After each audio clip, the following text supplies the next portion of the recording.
Good evening, everyone, as you join us in this celebration of the Holy Eucharist on this Thursday as we prepare for Jesus' ascension into heaven. As I said it in the introductions, nationally and internationally throughout the world, today will be a major feast, the Ascensions of the Lord. But we here in the United States, for pastoral reasons, have moved that feast to Sunday so that all of us can witness and live out the mysteries of Jesus' ascensions. So Jesus, today, he's like a genie, popping in and popping out as he prepared for the disciples. And the disciples do not know what Jesus is talking about, even though he's been preparing them in John's Gospel, chapter 14, chapter 15, chapter 16, and chapter 17, are all a part of Jesus' preparations as he departs from this world. So as we come here in this part of chapter 16 of John, then, and ask us the questions, do you have an exit strategy? As Jesus' exit strategy is ascending to heaven, returning to God the Father.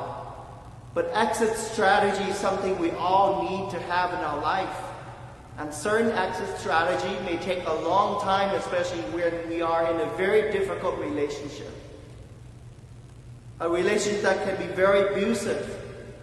And yet we don't know how to find that exit strategy. I remember when I used to work, one other firm that I worked for, having a lot of financial situation with cash flow. And we keep moving cash from one company or from one situation to the next. And I keep asking myself, when and where is my exit strategy to this company? Where am I going to move on versus helping them out, assisting them before they file for Chapter 11? But exit strategy is such an important part of our journey.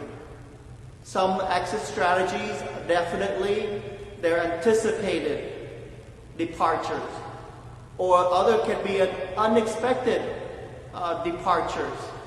Whatever that may be, we need to have some form of exit strategies in our life. Millennial has this expressions or abbreviations or acronym called F.O.M.O. F.O.M.O. It stands for fear of missing out. Sometimes because that fear of missing out, they can't find the exit strategies. They keep hanging on to something that they hope to see and yet it doesn't happen. Or fear of missing out that we keep staying up all night waiting for someone to come home, and we know that person's not going to come home, or that person's not going to return.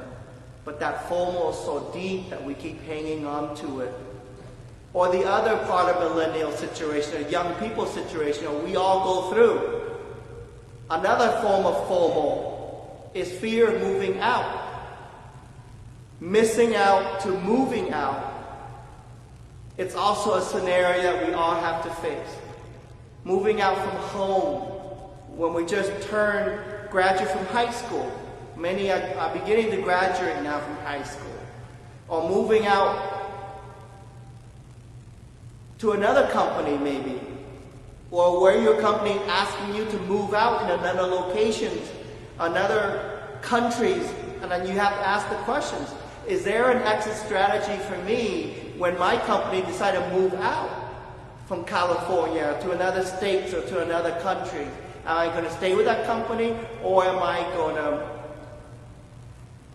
quit the company? So what is it for you? But maybe another situation of FOMO for me is fear of moving on. Fear of moving on. Maybe that's what the disciples are struggling with. How are they going to move on with their life without Jesus Christ in their life? And so they keep asking that question. Even though Jesus keeps telling them, I am going to the Father. But they can't move on with their life. And they're still stuck. And maybe we too, we can't move on with our life because certain tragedy that have happened to us recently or in the past. And so what will allow you to find that exit strategy where you will not say, I am not going to be the next FOMO. Fear of missing out, fear of of moving out or fear of moving on. Jesus is ready in his anticipated departures. He is a symbol for all of us. So don't wait, don't linger, but make that decision for yourself and for those whom you love dearly.